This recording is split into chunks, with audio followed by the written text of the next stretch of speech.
అమిత్ షా నకిలీ వీడియో సృష్టి తెలంగాణలోనే తేల్చిన ఢిల్లీ పోలీసులు. రిజర్వేషన్లపై కేంద్ర హోంమంత్రి అమిత్ షా చేయని వ్యాఖ్యలను చేసినట్టు వీడియో ఎడిట్ చేసి సోషల్ మీడియాలో వైరల్ చేసిన వీడియో సృష్టించింది తెలంగాణలోనే అని తేలింది. ఈ కేసును దర్యాప్తు చేస్తున్న ఢిల్లీ పోలీసులు సైబర్ సెల్ ఐపీ అడ్రస్ ఆధారంగా వీడియో సృష్టించిన ప్రదేశం తెలంగాణలోనే ఉందని గుర్తించింది.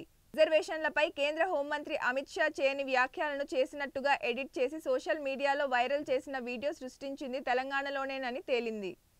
ఈ కేసును దర్యాప్తు చేస్తున్న Delhi police cyber cell IP address ఆధారంగా వీడియో సృష్టించిన ప్రదేశం తెలంగాణలోనే ఉందని గుర్తించింది.